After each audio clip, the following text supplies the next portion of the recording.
Hello दोस्तों, स्वागत है आपका हमारे YouTube चैनल में। तो देखिए, आज एक नए टॉपिक की चर्चा करनी है और वो है सुभाष चंद्र बोस और आज़ाद हिंद फौज। तो पहले हम चर्चा कर लेते हैं सुभाष चंद्र बोस जी के जीवन परिचय की और फिर चर्चा करते हैं आज़ाद हिंद फौज की, कब उनको कमान सौंपी गई, कब वो प्रधान सेनापति बने, आज़ाद हिंद फौज का मुख्यालय कब बना, कब उन्होंने अंडमान निकोबार को जीता। ठीक है, आज़ाद हिंद फौज किसके दिमाग की उपज थी। तो ये सब क्वेश्चन आते हैं, तो इनके बारे में जानकारी हासिल करेंगे। तो पहले जीवन परिचय की चर्चा कर लेते हैं।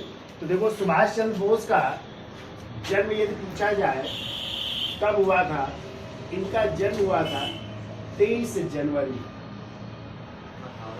1897 को हुआ था। 23 जनवरी 1897 को हुआ था। और इसीलिए आप लोग जानते हो 23 जनवरी को एक दिवस मनाया जाता है।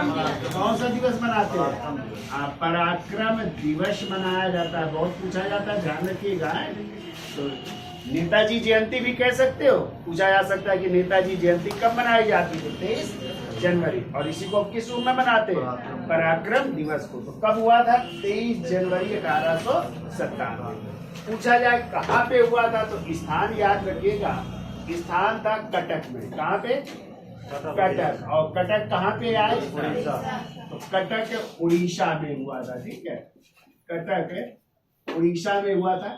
लेकिन ध्यान रखिएगा, ये उड़ीसा उस समय अलग नहीं था, ये किसके अधीन था? बंगाल में। तो उस समय के बंगाल में हुआ था। ठीक है, कहाँ पे? बंगाल में, तत्कालीन बंगाल में। चूंकि आपको पता है सिंध और उड़ीसा ये नए प्रांत बने थे 1935 के भारत शासन अधिनियम के तहत। 37 में बने थे ना, तो वो बाद में बने। ठीक है, तब ये तत्कालीन क्या था? बंगाल। आज क्या हो गया? उड़ीसा हो गया। तो कटक उड़ीसा में हुआ था, तत्कालीन बंगाल में हुआ था। इनके पिता का नाम था जानकी नाथ बोस। क्या नाम था? जानकी नाथ बोस नाम था। ठीक है, और इनकी माँ का नाम था प्रभावती। क्या नाम था? तो माँ का नाम लिखिए, माता का नाम था प्रभावती।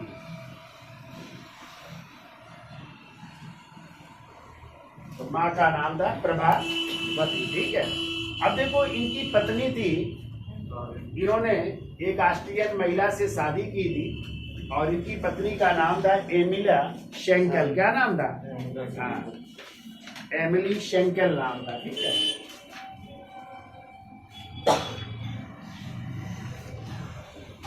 शेंकल। और ये ऑस्ट्रियन महिला थी। ठीक है, कहाँ की थी? हाँ, ऑस्ट्रियाई महिला थी। ऑस्ट्रिया की राजधानी क्या है? वियना। ऑस्ट्रियन, ऑस्ट्रेलिया नहीं। ठीक है, ऑस्ट्रियन महिला थी। इनके साथ विवाह किया था इन्होंने। ठीक है, और फिर इनकी एक बेटी हुई और इनकी बेटी का नाम है अनीता बोस। क्या नाम है?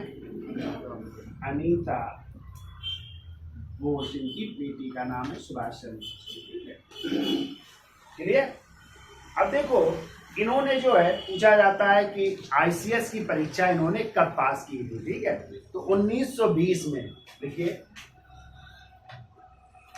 ICS परीक्षा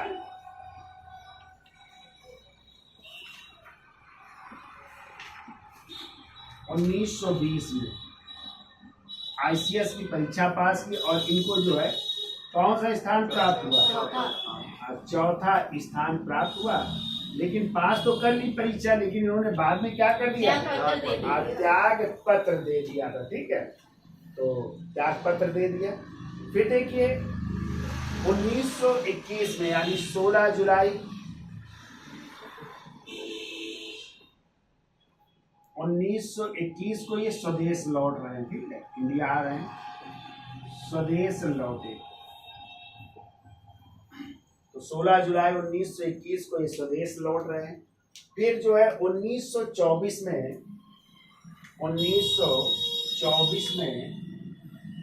ये कलकत्ता नगर निगम के, कलकत्ता नगर निगम के मेयर नहीं बन रहे, सीईओ बन रहे हैं। क्या बन रहे हैं? Chief executive officer.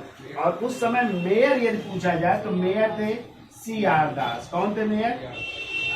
Deshbandhu Chitranjan दास उस समय मेयर थे, और ये बन गए सीईओ। ठीक है, मुख्य कार्यकारी अधिकारी बन जाते हैं। फिर जो है 1930 में आए, 1930 में ये जो है कलकत्ता के मेयर बन रहे हैं। ठीक है, कलकत्ता के मेयर बन रहे 30 में। ठीक है, क्वेश्चन आता है कि सुभाष चंद्र बोस के राजनीतिक गुरु कौन थे? तो देखो, इनके राजनीतिक गुरु थे देशबंधु चितरंजन दास थे। तो राजनीतिक गुरु लिख लीजिए CR दास, इनके राजनीतिक गुरु थे। बहुत पूछा जाता है कि सुभाष चंद्र बोस के राजनीतिक गुरु कौन थे? तो देशबंधु चितरंजन दास। इतना याद हो जाएगा। यानी जन्म कब हो रहा है सुभाष चंद्र बोस का?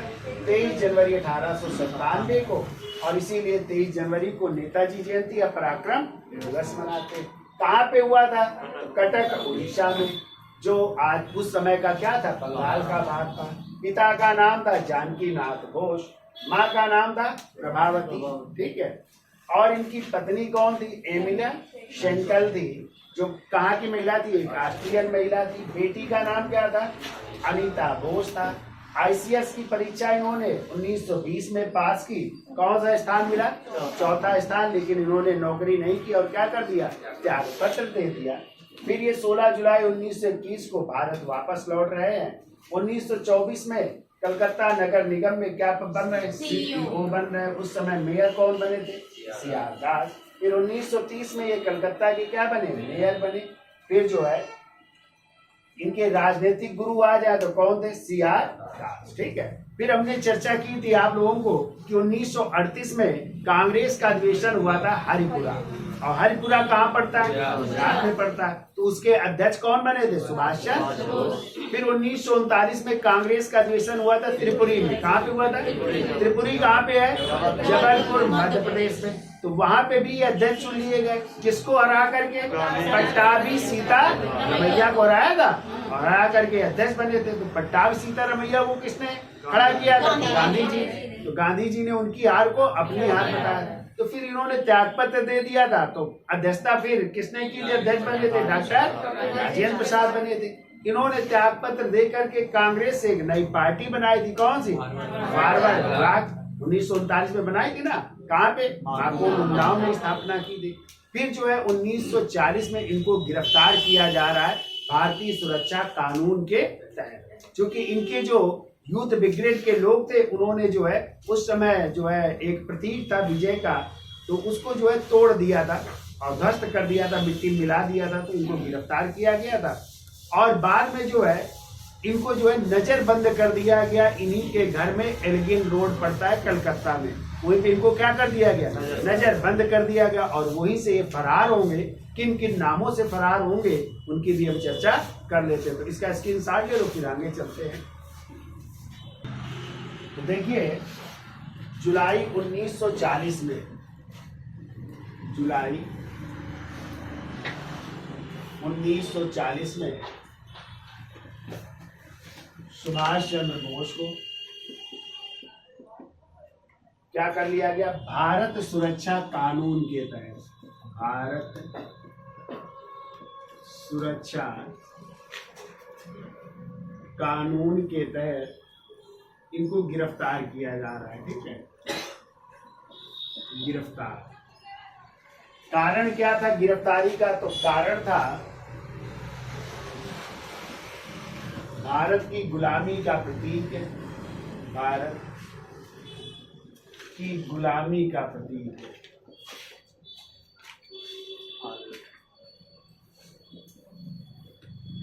एक स्तंभ था जिसका नाम था हालवेट स्तंभ है। हालवेट स्तंभ को इन्हीं की ब्रिगेड यानी सुभाष यूथ ब्रिगेड ने, सुभाष यूथ ब्रिगेड ने इसको रातों रात जो है मिट्टी में मिला दिया है, यानी इसको तोड़ दिया है, मिट्टी में मिला दिया, ठीक है। तो इस कारण जो है इनको क्या कर लिया गया, गिरफ्तार कर लिया गया। किस कानून के तहत? भारत सुरक्षा कानून के तहत, ठीक है। लेकिन जब इनको गिरफ्तार किया गया तो इन्होंने क्या शुरू कर दी? भूख हड़ताल शुरू कर दी, ठीक है। तो गिरफ्तार करने के बाद इन्होंने भूख हड़ताल शुरू कर दी। इस कारण जो है भूख हड़ताल के कारण इनको 5 दिसंबर 1940 को 5 दिसंबर 1940 को इन्हीं के घर, जिसका नाम था कलकत्ता में था, कलकत्ता में रोड का नाम था एल्गिन रोड है, एल्गिन रोड में घर था। वहीं पे इनको क्या कर दिया गया? नजर बंद कर दिया गया, ठीक है। यानी घर में इनको जो है नजर बंद कर दिया जा रहा है। लेकिन ये 17 या कहीं कहीं 18 मिलता है, 17 या 18 जनवरी 1941 को, जनवरी 1941 को एक पठान के भेष में, ठीक है, एक पठान, और नाम रखा जियाउद्दीन। क्या नाम रखा? जियाउद्दीन,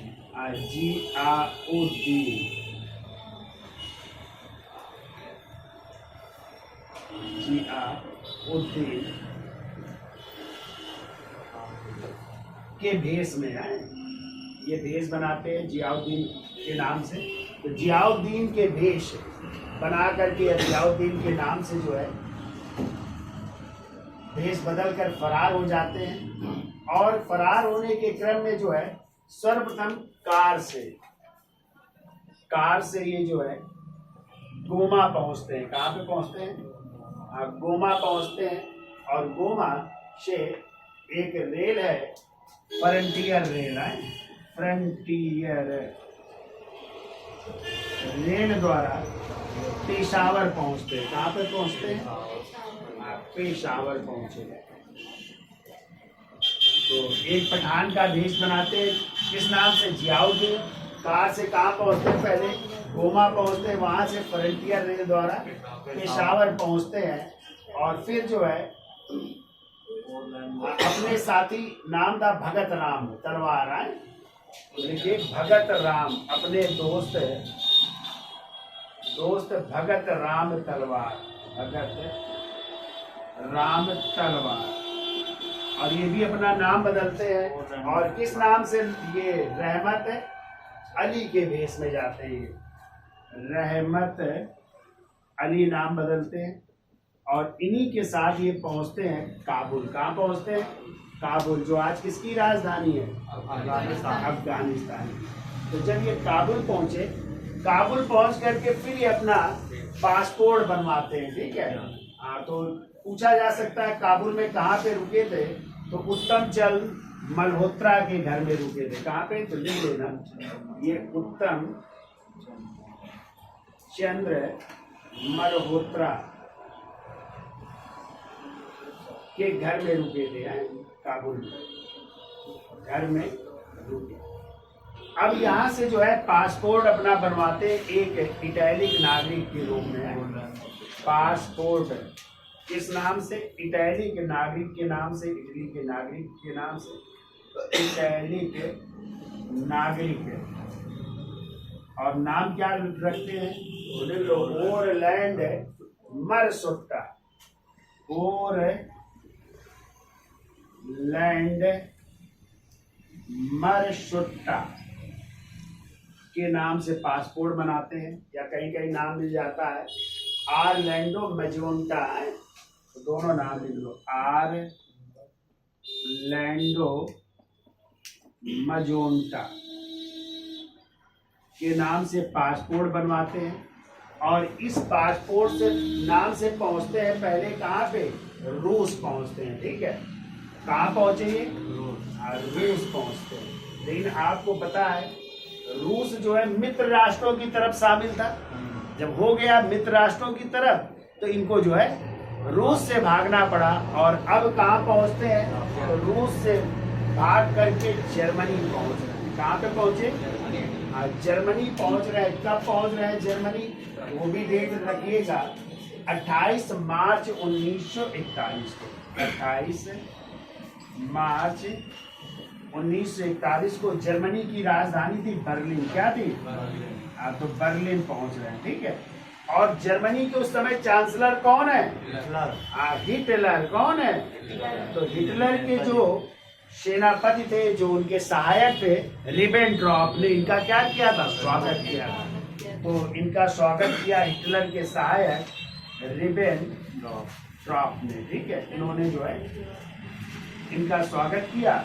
और इसी समय जो है हिटलर ने जो है इनको एक उपाधि दी थी। कौन सी? नेताजी की। कौन सी उपाधि दी? कभी आ जाए कि सुभाष चंद्र बोस को नेताजी की उपाधि किसने दी? तो हिटलर ने। तो कई कहानियां मिलती हैं कि हिटलर पहले नहीं मिले, उन्होंने अपने जो उनके हमशक्ल थे उनको भेजा, तो सुभाष चंद्र बोस से मिलते हैं, लेकिन वो कहते हैं आप है ही नहीं, हम तो हिटलर से मिलने आए हैं। अंत में हिटलर जब आता है तब फिर पहचान जाते हैं, क्योंकि बाकी सब थे वो पहले हाथ मिला रहे थे। किससे?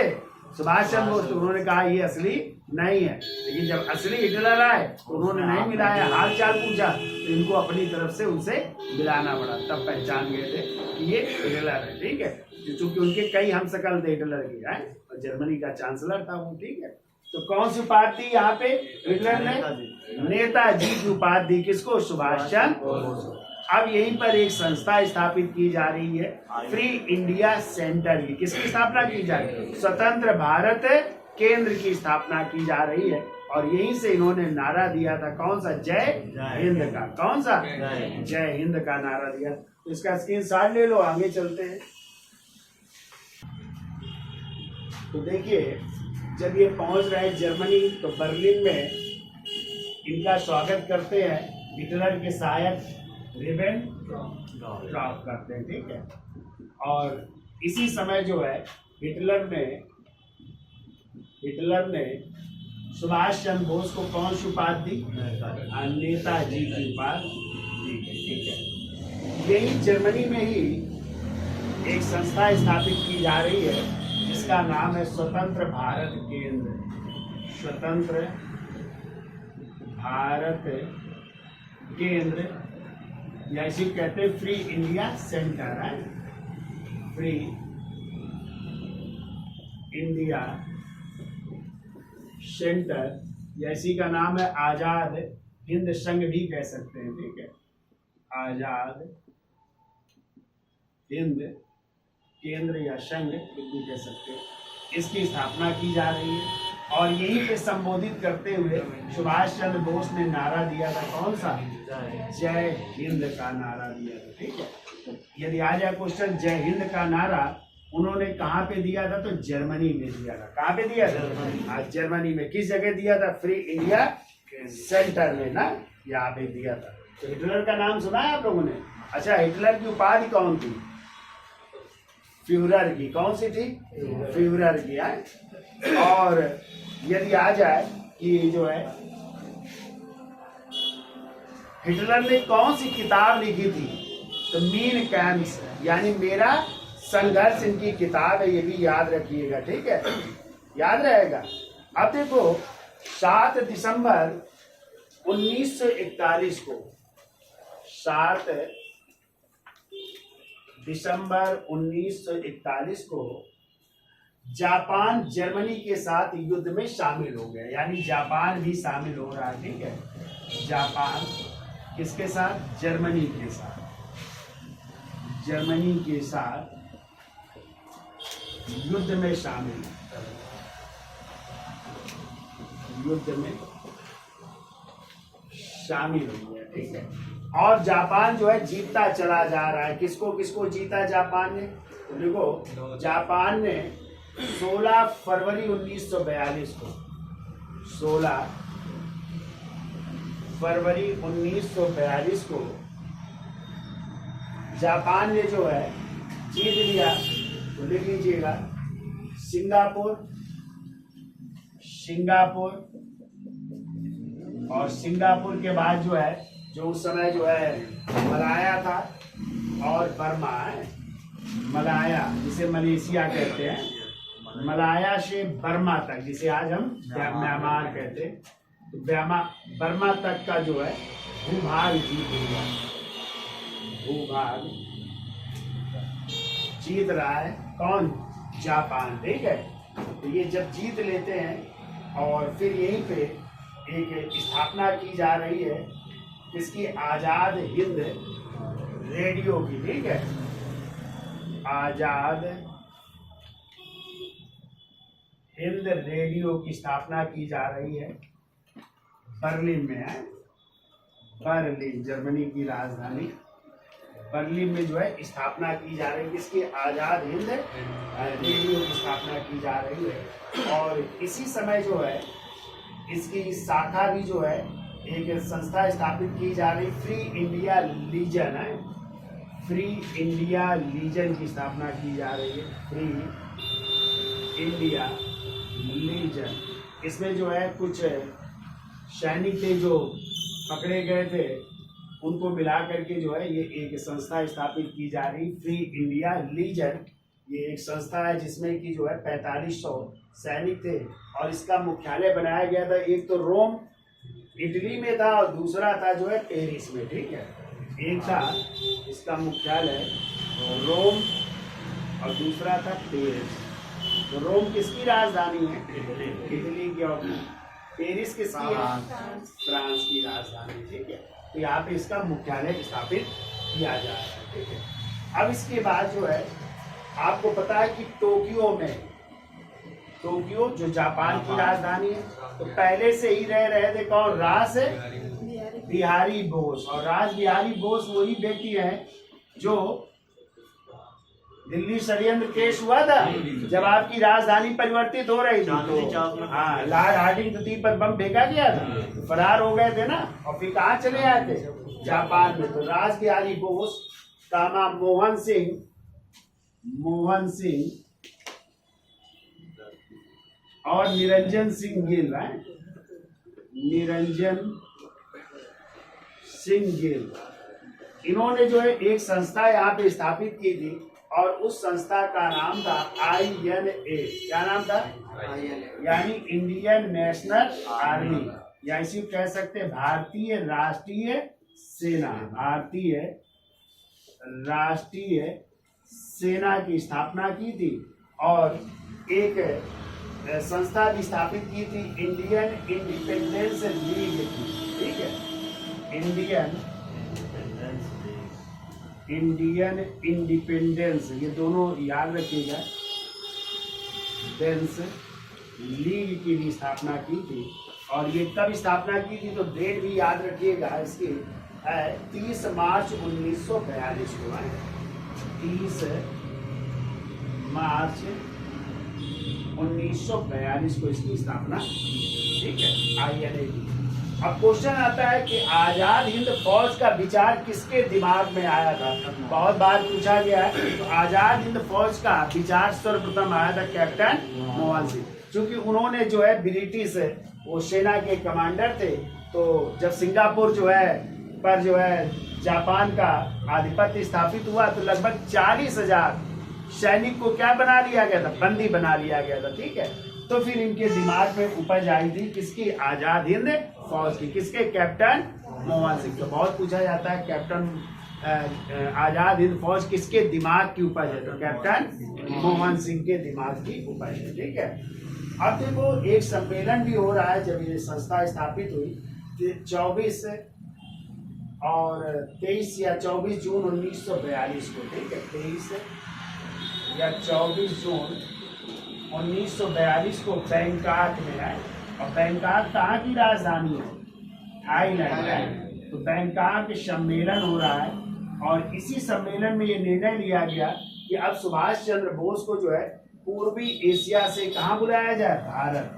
तो सुभाष चंद्र बोस को जो समय पूर्वी एशिया में थे तो पूर्वी एशिया से जो है कहाँ बुलाने का? भारत नहीं, पूर्वी एशिया से जो है सिंगापुर बुलाने का जो है आह्वान किया गया कि आप आइए जो है तब ये पहुंचेंगे कहाँ पे, सिंगापुर में, ठीक है। और सिंगापुर में इनको कमान सौंपी जाएगी 4 जुलाई 1943 को, ठीक है। पहले तो किसके दिमाग की उपज है, आजाद हिंद फौज है, इतना आप लोग नोट कर लीजिए, फिर आगे चलते हैं उसके हिसाब ले लो। अब देखो, जर्मनी से सुभाष चंद्र बोस जो है 8 फरवरी 1943 को अपने दोस्त, इनके दोस्त थे जिनका नाम था आबिद हुसैन, अपने दोस्त आबिद हुसैन के साथ, आबिद हुसैन के साथ जर्मन एक यू बोट थी, जर्मन यू बोट से सवार होते हैं, ठीक है। और जर्मनी के किस स्थान से, कील है, जर्मनी के कील नामक स्थान से सवार होते हैं और इस बोट से जो है कहाँ पहुंच रहे हैं, टोक्यो। कहाँ पे, टोक्यो पहुंच रहे हैं। लेकिन बीच में इन्होंने जर्मन यू बोट को छोड़ करके हवाई जहाज से ये पहुंच रहे टोक्यो। कल 13 जून 1943 को, 13 जून 1943 को टोक्यो पहुंचे, ठीक है। और कहते हैं उस समय जो जापान के प्रधानमंत्री थे और उनका नाम था तोजो, क्या नाम था, तो लिखो जापान के प्रधानमंत्री, प्राइम मिनिस्टर तोजो ने जो है सुभाष चंद्र बोस का स्वागत किया। यानी ये चले किस बोट से, जर्मन यू बोट से, कहाँ से, कील नामक स्थान से। लेकिन रास्ते में उन्होंने यू बोट को छोड़ दिया और किससे सवार हो गए, हवाई जहाज से। और सवार होकर के 13 जून 1943 को कहाँ पहुंचे, जापान की राजधानी टोक्यो। और वहाँ के जो प्रधानमंत्री थे तोजो, उन्होंने इनका क्या किया, स्वागत किया, ठीक है। तो यदि आ जाए आजाद हिंद फौज किसके दिमाग की उपस्थिति, तो याद रखिएगा, बहुत पूछा जाता है। तो आजाद हिंद फौज किसके दिमाग की उपस्थिति, कैप्टन मोहन सिंह जी।